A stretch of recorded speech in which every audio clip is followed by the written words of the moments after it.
Painted application ધોરણ 6 થી 12ના વિદ્યાર્થીઓ માટે અપડેટ થઈ ચૂકી છે. આ એપ્લિકેશનમાં શું છે? બધા જ વિષયના વિડીયોઝ છે. ગુજરાતની બેસ્ટ ફેકલ્ટી દ્વારા લાઈવ લેક્ચર્સ છે. આઈએમપી પ્રશ્ન છે, ટેસ્ટ સિરીઝ છે અને ગુજરાતના તમામ વિદ્યાર્થીઓ સાથે તમે તમારી કમ્પેરિઝન કરી શકો છો. ગેમિફિકેશન છે અને બીજું ઘણું બધું. તો તમે એપ્લિકેશન ડાઉનલોડ ન કરી હોય તો ડિસ્ક્રિપ્શનમાં લિંક આપી છે. હમણાં જ પ્લે સ્ટોર ઉપર જાઓ અને એપ્લિકેશન ડાઉનલોડ કરો. ઘરે બેઠીને સરસ મજાનું ગુજરાતની જોરદાર ફેકલ્ટી સાથે ભણો, સારા માર્ક્સે પાસ થાઓ. શું કરીએ છીએ આ રેપિડ રિવિઝન છે, એનું નામ જ તમે રાખ્યું છે રેપિડ. ફાસ્ટ હાલવાનું છે, કામની વસ્તુ છે એને ઊભું રહી જવાનું, બાકી ફટાફટ આગળ હાલવાનું છે. આને કહેવાય રિવિઝન. આજના આ લેક્ચરની અંદર તમે શીખશો ત્રીજું ચેપ્ટર, અને ત્રીજું ચેપ્ટર છે શોર્ટની અંદર પણ કામની વસ્તુ શીખીને જશો. બહુ મજાનું ચેપ્ટર છે, કામનું ચેપ્ટર છે, આવડી જાય એવું ચેપ્ટર તમારા માટે બની શકે જો અહીંયા ધ્યાન આપજો તો. બીજી વસ્તુ, આનો આજ લેક્ચર પણ રાતે આપણે 9:30 આ જ ચેપ્ટરનું ફરીવાર આઈએમપી લઈને આવીશ લાઈવની અંદર, જેથી કરીને બીજા વિદ્યાર્થીઓ જોઈએ કે એટલા માટે. બરાબર છે? તો ફરીવાર ધ્યાન આપો કે ત્રીજું ચેપ્ટર છે બેટા, એ ધોરણ 10 ની અંદર આપણને ત્રીજું ચેપ્ટર છે અભ્યાસ કરવામાં કેવી રીતે સરળ થઈ શકે. સાહેબ ધોરણ 10 ના ચેપ્ટર નંબર 3 ના આઈએમપી પ્રશ્નો તો અમે આપો, અથવા અમને આ ચેપ્ટર કેટલા માર્ક્સનું પૂછાય એની અમને થોડીક માહિતી આપો. તો આપી દો વિદ્યાર્થી મિત્રો. આ ચેપ્ટર કુલ તમને 7 માર્કનું પૂછાવાનું છે. બરોબર. ભારતનો સાંસ્કૃતિક વારસો, શિલ્પ અને સ્થાપત્યની વાત કરવામાં આવી છે. વિભાગ સી ની અંદર 3 માર્કના 2 પ્રશ્ન પૂછાય, એટલે કે આમ ગણો તો 6 માર્ક થયા. વિભાગ સી માં 2 પ્રશ્ન પૂછાય અને એક વિભાગ એ ની અંદર 1 માર્કનો. સાહેબ આ ચેપ્ટરની અંદર અગત્યના પ્રશ્નોની વાત કરો તો તમે ઝડપથી અગત્યના પ્રશ્નો કહી ગયો તો અમને વાંધો ન આવે. પહેલો જ પ્રશ્ન તમારે કરી નાખવાનો છે, ગોપુરમ પાકો કરવાનો છે. ગુજરાતની ગુફાનો પરિચય યાદ રાખજો વાલા વિદ્યાર્થી મિત્રો. ભારતની ગુફા નથી કીધી, ગુજરાતની ગુફા, ગુજરાતની અંદર જે આવેલી છે તે. દેલવાડા જૈન દેરા વિશે તમારે માહિતી મેળવી લેવાની. સ્તંભ લેખ વિશેની કલા પરની માહિતી. સારનાથનો સ્તંભ લઈ લેવાનો છે. પ્રાચીન ભારતનું એક નગર હડપ્પા, એ તો તમારે કરવાનું જ છે. ગુપ્ત યુગને કલાનો સુવર્ણ યુગ કહેવામાં આવે છે. મોસ્ટ આઈએમપી પ્રશ્ન. પ્રાચીન ભારતનું નગર આયોજન તમને આવડવું જોઈએ. મોહેંજો-દડોના રસ્તાઓની માહિતી. ભૂગર્ભ ગટર યોજના આવડવી જોઈએ. સ્તૂપ એટલે શું? ભારતના પ્રખ્યાત સ્તૂપની યાદી જણાવો. મોઢેરાનું સૂર્ય મંદિર કરી જ નાખવાનું. મેં તમને કેટલી વખત કીધું છે કે ભાઈ મોઢેરાનું સૂર્ય મંદિર ને કોણાર્કનું સૂર્ય મંદિર બે હારે કરવાના છે, કરી જ નાખવાનું છે. એમાંથી પ્રશ્ન પૂછાતા જ હોય છે. મોહેંજો-દડોના જાહેર સ્નાનાગાર અને જાહેર મકાનોની માહિતી. લોથલ ભારતનું અગત્યનું બંદર હતું, એ સમજાવો. લોથલ એ ભારતનું અગત્યનું બંદર હતું, એ સમજાવો. આજના લેક્ચરની અંદર વાળા વિદ્યાર્થી મિત્રો ફરીવાર તમને કહું છું, રેપિડ રિવિઝન ઉપર આલીએ છીએ. ફટાફટ કામના મુદ્દાઓ જ હું તમને ભણાવવાનો છું. અહીંયા તમને આ પીડીએફ ઓલરેડી તમારા ગ્રુપની અંદર હું આવા તમને મોકલી દઈશ, ચિંતા કરતા નહીં. જેમાં બોર્ડ વર્ક હશે એ પીડીએફ હું તમને સામેથી જ મોકલી દઈશ. બરોબર? જેમાં બોર્ડ વર્ક મેં નથી કર્યું, ખાલી ટેક્સ્ટની પીડીએફ છે, તો બધી ઓલરેડી મેં તમને મોકલી દીધેલી છે, એટલે એ ફરીવાર નહીં મોકલું. બરોબર છે? તમે કહેશો તો એ નહીં મોકલું. મને જેમ લાગતું હોય કે આની અંદર વ્યવસ્થિત મેં લખેલું છે, વિદ્યાર્થીઓને કાંઈક ફાયદો કરશે, એ વસ્તુ હું તમને મોકલીશ. બરાબર? કારણ કે આ બધી પીડીએફ ઓલરેડી મેં મોકલી દીધેલી છે. જ્યારે ચેપ્ટર ભણાવતો હોય ત્યારે મોકલી જ હોય સાહેબ. હવે જોઈ લો તમે. સાહેબ શબ્દ સમજાવો, પારિભાષિક શબ્દ સમજાવો એટલે વ્યાખ્યા આપો. આવી રીતના પ્રશ્ન ઘણી વખત પૂછાતા હોય છે. તો એની અંદર પહેલો જ એક શબ્દ છે સ્થાપત્ય, તમારે સમજાવવું છે. તો સાહેબ સ્થાપત્ય એટલે શું? સ્થાપત્ય એટલે કોઈ પણ બાંધકામ. માણસે પોતાની બુદ્ધિ શક્તિથી કોઈ પણ બાંધકામ કર્યું હોય એને સ્થાપત્યમાં સમાવેશ થાય. સાહેબ સ્થાપત્યમાં કોનો સમાવેશ થાય? મકાન, નગર, કુવા, કિલ્લાઓ, મંદિર, મસ્જિદ, આ બધાનું નિર્માણ કરવું, એના માટે સ્થાપત્ય શબ્દ વપરાય. સાહેબ આ બધાનું નિર્માણ કરનાર, જે સ્થાપત્યનું નિર્માણ કરે એને શું કહેવાય? સ્થપતિ કહેવાય. આ પણ 1 માર્કનો પ્રશ્ન. સ્થાપત્યનો શાબ્દિક અર્થ શું થાય? બાંધકામ કરવું. સિટડેલ અથવા સિટાડેલ, આ નગર આયોજન, પ્રાચીન ભારતનું નગર આયોજન સમજાવો. પ્રશ્ન મોસ્ટ આઈએમપી પ્રશ્ન છે, આ ચેપ્ટરનો જ પ્રશ્ન છે.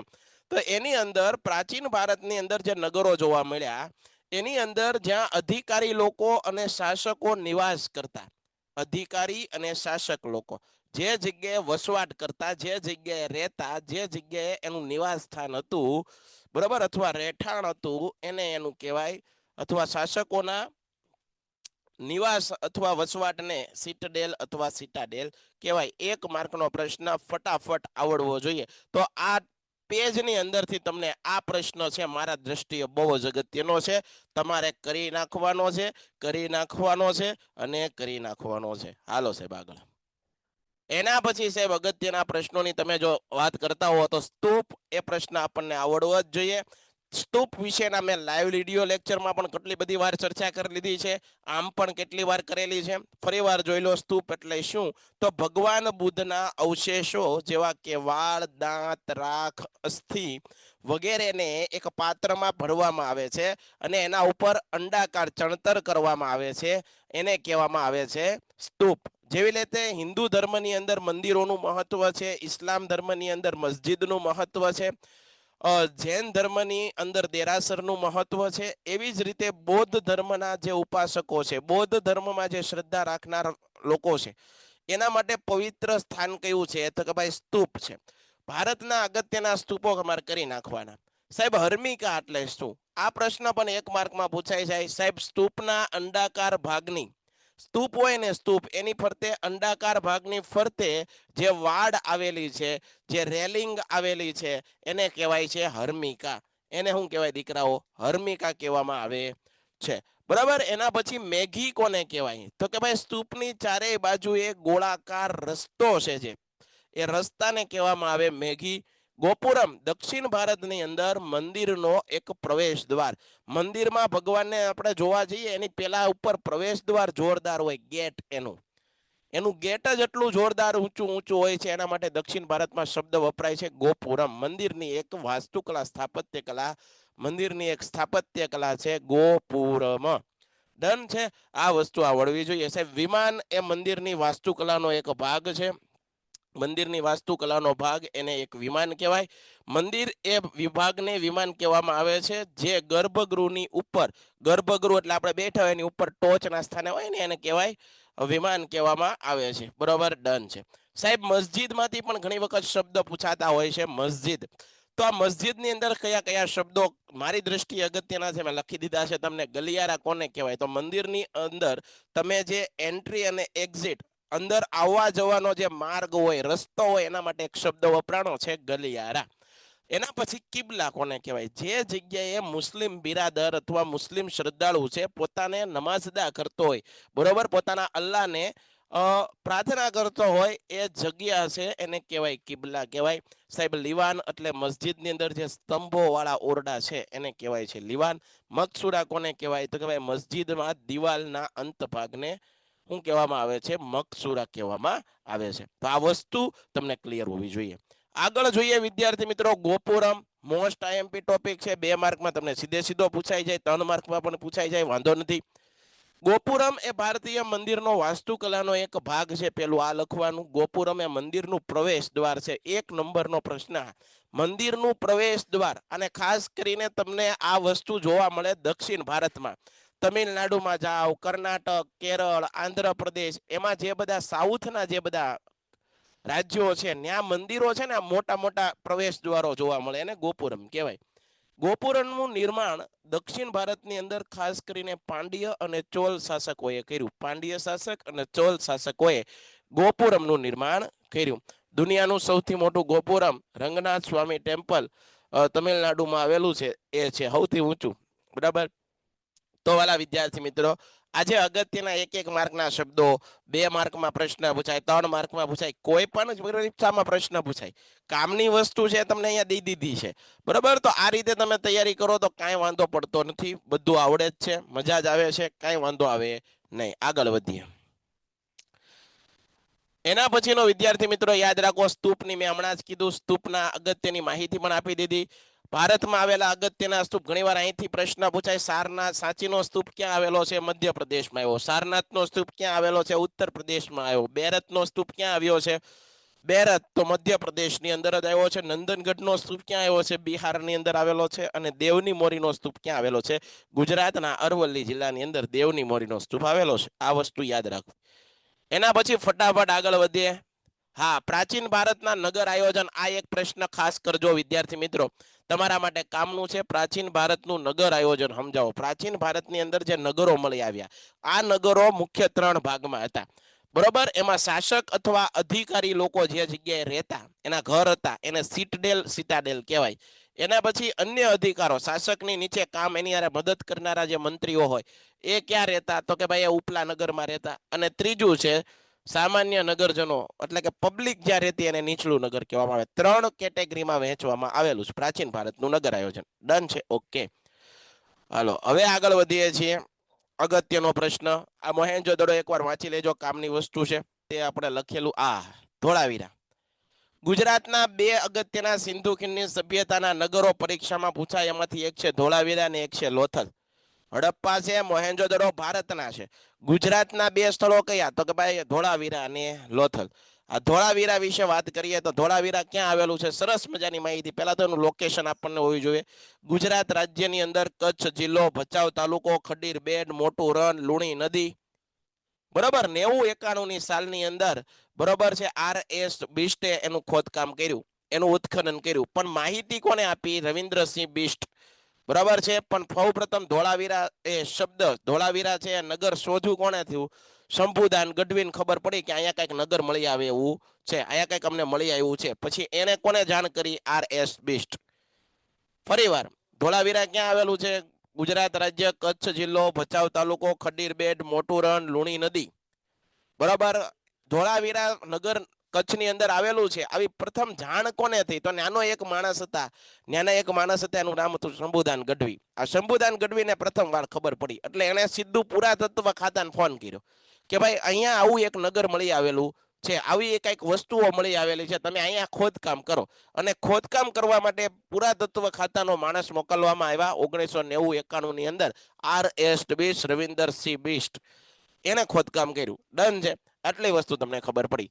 સિંધુ ખીણની સભ્યતાનું વિશ્વનું, સિંધુ ખીણની સભ્યતાનું ગુજરાતનું સૌથી મોટું નગર, સિંધુ ખીણની સભ્યતાનું ગુજરાતનું સૌથી મોટું નગર કયું છે, ધોળાવીરા.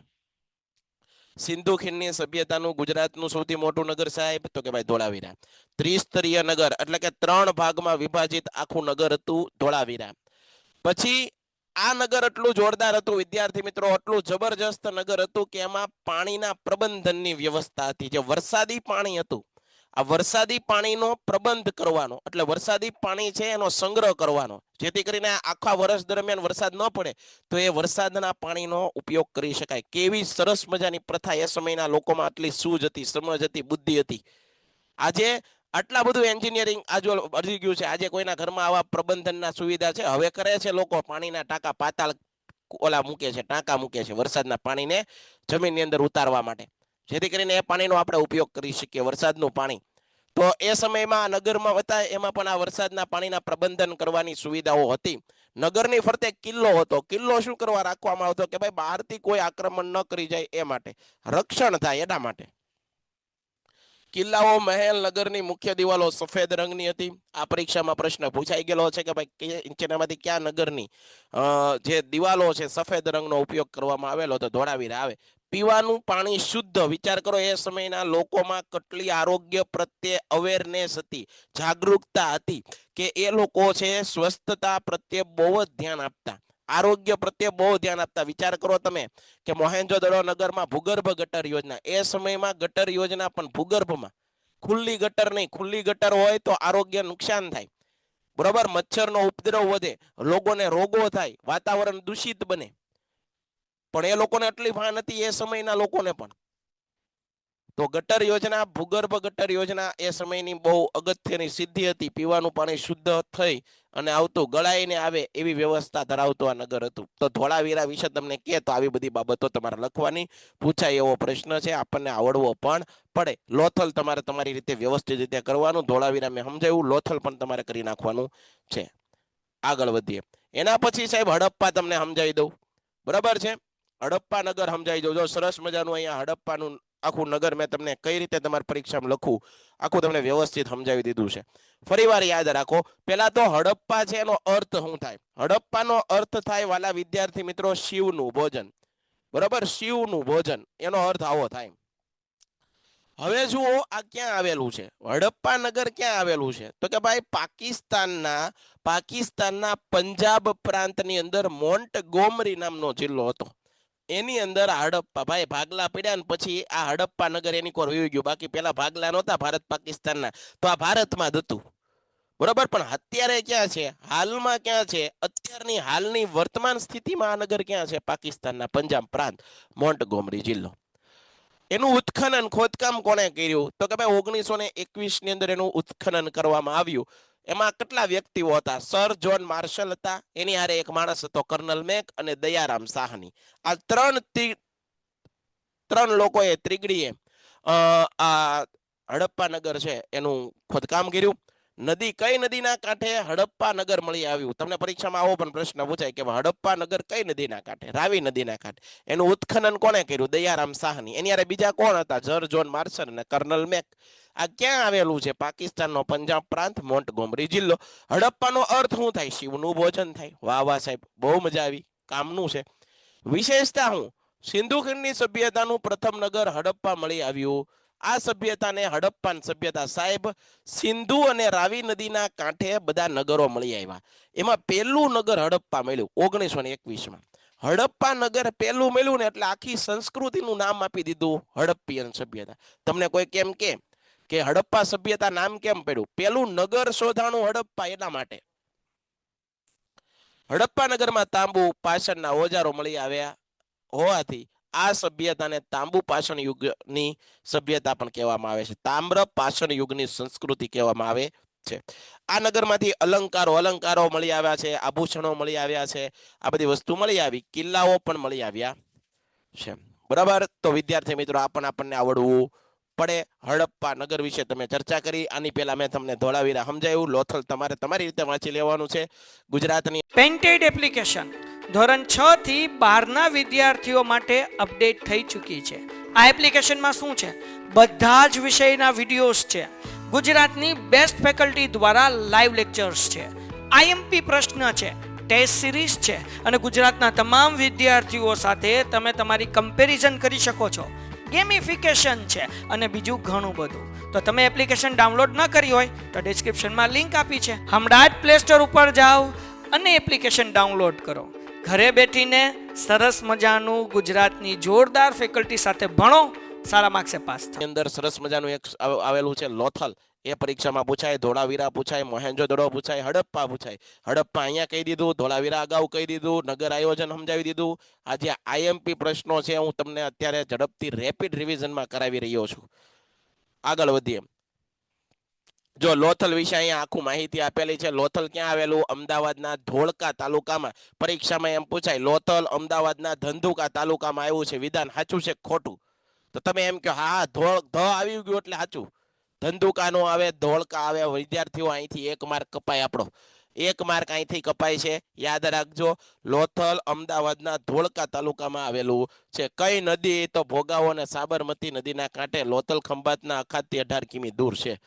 લોથલના મકાનો ઉપરા ઉપરી 3 થર જોવા મળે. 3 માળના મકાનો અહીંયા મળી આવ્યા, જોવા મળ્યા છે. લોથલના પૂર્વ છેડે નીચાણવાળા ભાગમાંથી ડોકયાર્ડ અથવા તો જહાજને જે લંગારવાનું બંદર મળી આવ્યું છે. વિશ્વનું સૌથી પ્રાચીન બંદર લોથલ છે. બરાબર, એ વખારો પણ મળી આવી છે. તો આ બધું તમારે લખવાનું છે લોથલ વિશે. તો લોથલ તમને આવડવું પડે. બરાબર, સ્તૂપ વિશે તો મેં માહિતી તમને અગાઉ આપી દીધી છે, એમાં કાંઈ આપણે આગળ વધવાનું નથી. સ્તૂપ, એક આ વસ્તુ યાદ રાખજો કે ભાઈ સારનાથનો સ્તંભ વિશે માહિતી. બરાબર, સારનાથનો સ્તંભ તો ક્યાં આવેલો છે? તો ઉત્તર પ્રદેશના સારનાથ ખાતે આવેલો છે. સાહેબ કોના સમયમાં બન્યો? મૌર્ય વંશ હતો ભારતમાં, એના સમયમાં. અને મૌર્ય વંશનો એક રાજા થઈ ગયો, એનું નામ હતું સમ્રાટ અશોક. Ashoka the great. આ અશોકે આ સારનાથનો સ્તંભ બનાવ્યો. આજે આપણા રાષ્ટ્રધ્વજની અંદર પર અશોક ચક્ર છે. બરાબર, તો યાદ રાખો તમે. એમાં કેટલા સિંહોની સિંહાકૃતિ છે? તો 4 સિંહો છે, પણ આપણે જ્યારે એનું એન્વેલોપ જોઈએ આપણે તો આપણને દેખાય 3. 3D ઓલામાં છે ને આ જોવા જાવ દેખાય 4. અશોક ચક્ર, ધર્મચક્ર 4 છે. અશોક સ્તંભમાં કયા પ્રાણીઓનો ઉલ્લેખ છે? હાથી, ઘોડો, બળદ અને સિંહ. તમને પરીક્ષામાં એમ પૂછાય સારનાથ ખાતે આવેલા અશોક સ્તંભની અંદર નીચેનામાંથી કયા પ્રાણીનો સમાવેશ થતો નથી? કયા પ્રાણીનો સમાવેશ થતો નથી એમ પ્રશ્ન પૂછે તો શું કરવાનું? હાથીનો સમાવેશ થાય છે? તો હા થાય છે. ઘોડાનો સમાવેશ થાય છે? હા થાય છે. બરાબર, બળદનો સમાવેશ થાય? હા થાય. સિંહનો સમાવેશ થાય છે, હા, પણ ગેંડો દીધો હોય તો એનો સમાવેશ ન થતો. ગાય દીધી હોય તો એનો સમાવેશ નથી થતો. બરાબર, જવાબ ઈ આવે. તો આ વસ્તુ પણ તમે યાદ વ્યવસ્થિત રાખી શકો. એના પછી વિદ્યાર્થી મિત્રો એક આ કામની વસ્તુ છે, જોઈ લો. ગુપ્ત યુગને ભારતની કલાનો સુવર્ણ યુગ કહેવામાં આવે છે. એક વસ્તુ હંમેશા યાદ રાખજો, સુવર્ણ યુગનો મતલબ એ સમયે સોનાનો વરસાદ થતો એવો ન કહી શકાય. સુવર્ણ યુગ એટલે શું કે ભાઈ એ સમયની અંદર જે કાંઈ પણ રાજાઓ હતા એ બધા રાજાઓએ કલા, વિજ્ઞાન, સાહિત્ય, સમાજ સેવા, જે કાંઈ પણ ક્ષેત્રો છે બધાની અંદર વિકાસ થયેલો. બરાબર, સ્થાપત્યનું વધારે નિર્માણ થયેલું, સારા સારા લેખકો હતા એ સમયમાં, સારી સારી કૃતિઓ હતી. સમજાય છે? તો એ સમયમાં વિદ્વાનો લોકોનો સમુદાય વધારે હતો. એ સમયમાં સમૃદ્ધિ હારી હતી, રાજાનું પદ પ્રતિષ્ઠાનું માન હતું. એટલે એ સમયને કહેવાય સુવર્ણ યુગ. ભારતનો સુવર્ણ યુગ ગુપ્ત યુગને કહેવાય. ગુજરાતની અંદર જ્યારે સોલંકી રાજાઓ હતા ત્યારે સોલંકી રાજાના સમયમાં ગુજરાતમાં ઘણા બધા બાંધકામ થયા, સારા સારા લેખકો થયા, સારા સારા કામ થયા, સમાજ સુધારાના કામ થયા. એને કારણે ગુજરાતનો સુવર્ણ યુગ કોને કહેવામાં આવે છે? સોલંકી. ભારતનો ગુપ્ત યુગ, ગુજરાતનો સુવર્ણ યુગ સોલંકી. ફરીવાર, ભારતનો સુવર્ણ યુગ ગુપ્ત યુગ, ગુજરાતનો સુવર્ણ યુગ સોલંકી. ટપ્પા પડે છે? સમજાય છે તમને? આવી રીતે આપણે સમજવાનું છે. અને રેપિડ રિવિઝન આ એક યાદ રાખજો, ઘણીવાર વિદ્યાર્થીઓને આ પ્રશ્ન નથી આવડતો. ગોપનું મંદિર ક્યાં આવેલું? ગોપનું મંદિર જામનગરમાં આવેલું છે. સ્થાપત્ય ક્યાં આવેલા છે એવા પણ પ્રશ્ન તમને પૂછાઈ જાય તો એ આપણને આવડવું પડે. એના પછી હા, આ ગુજરાતની ગુફાઓમાં ખાસ યાદ રાખી લેવું. આ જો ગુજરાતની ગુફાઓની અંદર ઘણા વિદ્યાર્થીઓ ભૂલ કરે, ગુફાઓ પૂછે તો અજંતા, ઇલોરા, એલિફન્ટા લખીને આવે. અરે તમને અહીંયા ચોખ્ખો પ્રશ્ન પૂછ્યો છે, ગુજરાતની ગુફાઓ ગુજરાતની અંદર જે આવી છે એ યાદ રાખવાના. ખાલી નામ તમે લખો તો હાલે. બાવા પ્યારેની ગુફા ક્યાં આવેલી છે? તો ભાઈ જુનાગઢમાં આવેલી છે. એના વિશે એક બે વસ્તુ લખી નાખવાની.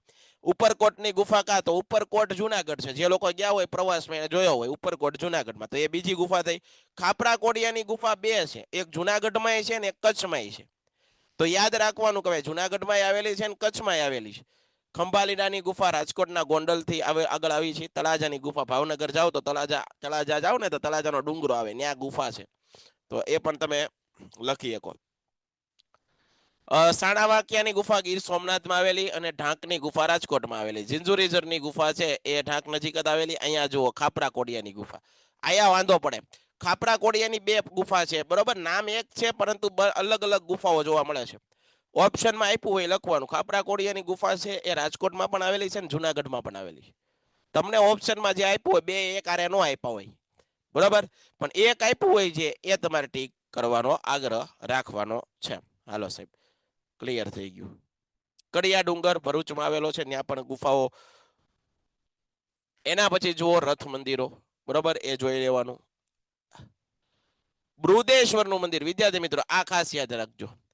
બૃહદેશ્વરનું મંદિર, અમે જ્યારે 10મું ભણતા ને ત્યારે આ પ્રશ્ન પૂછાતો, અને અત્યારે પણ તમને પણ પૂછાય એવો પ્રશ્ન, સરસ મજાનો પ્રશ્ન છે. પ્રાચીન ભારતનું સૌથી ઊંચું મંદિર, પ્રાચીન ભારતનું સૌથી ઊંચું મંદિર એટલે બૃહદેશ્વરનું મંદિર. તો આ ક્યાં આવેલું છે? તો કે ભાઈ રાજ્ય તમિલનાડુની અંદર, તાંજોર જિલ્લો, થંજાવુર નામનું ગામ. પરીક્ષામાં યાદ રાખજો, બૃહદેશ્વરનું મંદિર ક્યાં?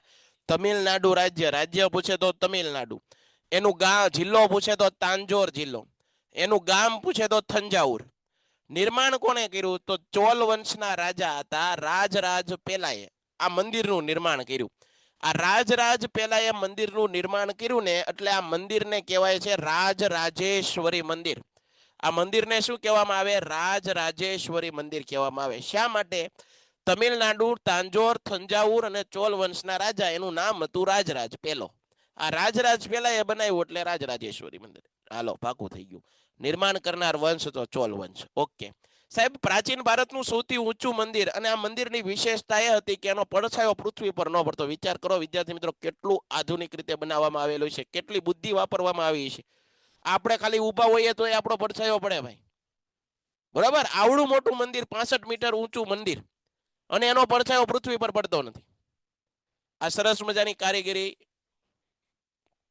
બરોબર, આ મંદિરમાં છે. હવે અહીંયા ધ્યાન આપો, બૃહદેશ્વરનું મંદિર છે એ તમિલનાડુ રાજ્યની અંદર આવેલું છે. તમિલનાડુ, તાંજોર ને થંજાવુર કહી દીધું હમણાં જ મેં. તમિલનાડુ ને તાંજોર, બરોબર. રાજરાજેશ્વરી મંદિર તો તમિલનાડુ રાજ્યની અંદર. મીનાક્ષી મંદિર તમિલનાડુના જ મદુરાઈ ખાતે આવેલું છે. તો આ અગત્યનું યાદ રાખવું ભાઈ, બરોબર. તો એક વસ્તુ યાદ રાખો, ધ્યાન આપો. મોઢેરાનું સૂર્ય મંદિર, બરોબર. મોઢેરાનું સૂર્ય મંદિર મેં વિદ્યાર્થી મિત્રો તમને કીધેલું કે 2 સૂર્ય મંદિરમાંથી કોઈ પણ એક સૂર્ય મંદિર પરીક્ષામાં પૂછાય છે અને તમારે યાદ રાખવું પડશે. પહેલું છે મોઢેરાનું સૂર્ય મંદિર, કોણાર્કનું સૂર્ય મંદિર. બધી રીતે સમજી લેવાનું. કોણાર્કનું સૂર્ય મંદિર તમારે વ્યવસ્થિત રીતે જોવું હોય તો એ પણ આપણા યુટ્યુબ ઉપર લાઈવ ની અંદર મેં મૂકેલું છે, તમે લાઈવ સેશનમાં જોશો અથવા તો વિડીયો તમને મળી રહે. કોણાર્કનું સૂર્ય મંદિર આખો વિડીયો તમને વ્યવસ્થિત આખું કોણાર્કનું સૂર્ય મંદિર મેં ભણાવેલું છે. તમને મોઢેરાનું સૂર્ય મંદિર જોવું છે તો એ પણ વિડીયો આપણે મૂકી દીધેલો છે, બરાબર. તો તમારે વ્યવસ્થિત રીતે ફરીવાર ભણવું હોય તો આ રીતે જ મેં લખેલું સમજાવેલું છે. છતાં એકવાર અહીંયા સમજી લો વિદ્યાર્થી મિત્રો, મોઢેરાનું સૂર્ય મંદિર પહેલા સ્થાનથી શરૂઆત કરવાની. કોઈ પણ સ્થાપત્ય છે તો એ સ્થાનથી કરવાનું. ક્યાં આવેલું છે, કોણે બનાવ્યું છે, શું છે, એ બધું. સ્થાન છે તો રાજ્ય કયું છે, ગુજરાત રાજ્યની અંદર જ તે મહેસાણા જિલ્લો છે અને મોઢેરા નામનું ગામ છે. એ જગ્યાએ આના ઉત્તર ગુજરાત કહેવાય. ત્યાં છે આ મોઢેરાનું સૂર્ય મંદિર આવેલું. સાહેબ નિર્માણ કોણે કરાવ્યું? તો નિર્માણ 1026 એટલે 11મી સદીમાં આ મોઢેરાના સૂર્ય મંદિરનું નિર્માણ થયેલું. વંશ છે સોલંકી વંશ અને શાસક હતો, એનું નામ હતું ભીમદેવ પ્રથમ. કયા દેવને સમર્પિત? ભાઈ સૂર્ય મંદિર છે તો સૂર્ય ભગવાનને સમર્પિત આખું મંદિર છે. કઈ દિશામાં? તો સૂર્ય કઈ દિશામાં ઉગે? પૂર્વ દિશામાં. તો પૂર્વાભિમુખ, એનું મુખ કેની કોરે છે? પૂર્વ બાજુએ. કઈ શૈલીની અંદર છે? ઈરાની શૈલીમાં. તમને પ્રશ્ન એમ પૂછાય, ઉત્તર ગુજરાતમાં આવેલું અને ઈરાની શૈલીમાં બનેલું મંદિર વિશે ટૂંક નોંધ લખો. પ્રશ્ન પૂછાય છે ઉત્તર ગુજરાતમાં આવેલું અને ઈરાની શૈલીમાં બનેલા મંદિર વિશે ટૂંક નોંધ લખો. ફરીવાર કહું, ઉત્તર ગુજરાતમાં આવેલું, ઈરાની શૈલીમાં બનેલું મંદિર વિશે ટૂંક નોંધ લખો. તો એમાં તમારે મોઢેરાના સૂર્ય મંદિર વિશે આવી રીતે તમારે પોઈન્ટ ટુ પોઈન્ટ ચાલવાનું છે, વ્યવસ્થિત રીતે લખી નાખવાનું છે. ઓકે સાહેબ, વિશેષતા શું? સંપૂર્ણ મંદિર સૂર્ય ભગવાનને સમર્પિત છે. આખું મંદિર સૂર્ય ભગવાનને લઈને બનાવવામાં આવેલું છે. આ મંદિરમાં કોઈ મૂર્તિ નથી, બરોબર છે. આ મંદિરમાં સૂર્યનું પ્રથમ કિરણ મંદિરની અંદર, જે ગર્ભગૃહની અંદર સૂર્યનું પ્રથમ કિરણ અંદર પ્રવેશે અને આખું મંદિર જળહળી ઉઠી જાય, બરોબર, સોનેરી બની જાય, સોના જેવું જળહળી ઉઠે છે. અહીંયા એક ઉત્સવ ઉજવવામાં આવે છે અને એ ઉત્સવને કહેવામાં આવે છે ઉત્તરાર્ધ મહોત્સવ. ઉત્તરાર્ધ મહોત્સવ ક્યાં ઉજવાય? તો મોઢેરાના સૂર્ય મંદિર ખાતે. પરીક્ષા માટે અગત્યના પ્રશ્ન. આ મોસ્ટ આઈએમપી ટોપિક એટલે કે મોઢેરાનું સૂર્ય મંદિર. મોસ્ટ આઈએમપી ટોપિક એટલે કોણાર્કનું સૂર્ય મંદિર. જે કામની વાત છે, જે અગત્યના મુદ્દા છે એ અહીંયા ચર્ચા થઈ રહી છે આજના આ લેક્ચરની અંદર. રેપિડ રિવિઝનની અંદર કોઈ તમને અધર માહિતી નથી આવવાની, કારણ કે આ બધી વસ્તુ તમને એક એક વસ્તુ ભણાવેલી. પરંતુ અહીંયા અત્યારે ખાસ કરીને આપણે જ્યારે આ રેપિડ રિવિઝન કરવા બેઠા હોય તો ઝડપથી આગળ હાલવું હોય ને તો આપણે જે કામના ટોપિક તમને કહેવાના હોય, બરોબર. તો એનો મતલબ એવો થાય કે આપણે રિવિઝન કરીએ છીએ. બાકી એક એક લીટી વાંચીએ તો એ રિવિઝન ન કહેવાય, ભણ્યા કહેવાય, બરોબર. તો પેલા તો રિવિઝન અને ભણવું આ બંને વચ્ચેનો તફાવત સમજી લેવો પડે. તો આગળ વધીએ છીએ, બરોબર. એના પછી વિદ્યાર્થી મિત્રો અગત્યના સ્થાપત્યો જો તમને યાદ હોય, તમને પરીક્ષામાં અગત્યના સ્થાપત્યો પણ પૂછાય છે. કયું સ્થાપત્ય કઈ જગ્યાએ આવેલું? 1 માર્કનો સીધો જ પ્રશ્ન પૂછાય. દાખલા તરીકે જો જગન્નાથ મંદિર છે તો આ જગન્નાથ મંદિર ક્યાં આવેલું છે? ઓડિશાની અંદર આવેલું. ક્યાં? ઓડિશા રાજ્યની અંદર, બરાબર. વધારે માહિતી જોતી હોય તો એ ભારતનું સૌથી મોટી રથયાત્રા, આપણી જે મોટી રથયાત્રા છે ત્યાં નીકળે ઓડિશાની અંદર. અમદાવાદમાં, ગુજરાતમાં સૌથી મોટી રથયાત્રા નીકળે અમદાવાદમાં. આપણા ગુજરાતની સૌથી મોટી ક્યાં નીકળે? તો અમદાવાદમાં. બીજા નંબરની અમારા ભાવનગર. જગન્નાથ મંદિર ઓડિશા. પણ તમને એમ પૂછે દ્વારકાધીશનું મંદિર, કાળિયા ઠાકરનું મંદિર, તો કે ભાઈ દ્વારકાધીશનું મંદિર તો છે દેવભૂમિ દ્વારકા, ગુજરાતમાં. રણછોડરાયનું મંદિર, આ બધા કૃષ્ણના સ્વરૂપ છે, વિષ્ણુ ભગવાનના સ્વરૂપ છે. પરંતુ નામ તમને જગન્નાથ મંદિર પૂછે તો ઓડિશા લખવાનું, દ્વારકાધીશ પૂછે તો દ્વારકા ગુજરાતમાં લખવાનું, રણછોડરાયનું મંદિર પૂછે તો કે ભાઈ ડાકોર, બરાબર. ડાકોરના શું વખણાય? ગોટા વખણાય. શામળાજીનું મંદિર ક્યાં આવેલું છે? અરવલ્લી જિલ્લામાં શામળાજી ખાતે આવેલું છે. આ મંદિરની વિશેષતા એવી છે વિદ્યાર્થી મિત્રો, શ્રી કૃષ્ણના હાથમાં શું હોય? સુદર્શન ચક્ર. પરંતુ આ મંદિર છે ને એની અંદર શ્રી કૃષ્ણએ ગદા ધારણ કરેલી મૂર્તિ છે. ગદા છે શ્રી કૃષ્ણના હાથમાં. તો ગદા ધારણ કરેલી શ્યામ મૂર્તિ કયા મંદિરમાં આવેલી છે? આવો પ્રશ્ન પૂછાય ને તો શામળાજીનું મંદિર, અરવલ્લી જિલ્લામાં. હાટકેશ્વર મંદિર છે એ મહેસાણાના વડનગર ખાતે આવેલું છે. હાટકેશ્વર. ભારતમાં બ્રહ્માજીના માત્ર 2 મંદિરો છે. ભારતમાં બ્રહ્માજી છે, બ્રહ્માના 2 મંદિરો છે. ઓલું નારાયણ કરે ને, ઓલા તમે કોઈ સ્પિરિચ્યુઅલ મૂવી જોતા હો અથવા તો સિરિયલો જોતા હોય, ધાર્મિક સિરિયલો મહાભારતની, તો એમાં નારાયણ દેખાડે બ્રહ્માજી. તો બ્રહ્માજીના 2 જ મંદિરો છે. એક રાજસ્થાનના પુષ્કર, ગુજરાતમાં સાબરકાંઠાના ખેડ. ગુજરાતની અંદર આવેલી અગત્યની વાવની ચર્ચા કરીએ તો અડાલજની વાવ છે, અમદાવાદમાં આવેલી છે. પરીક્ષામાં પૂછાય અડાલજની વાવ અમદાવાદ, અ પરથી યાદ રાખો અમદાવાદ.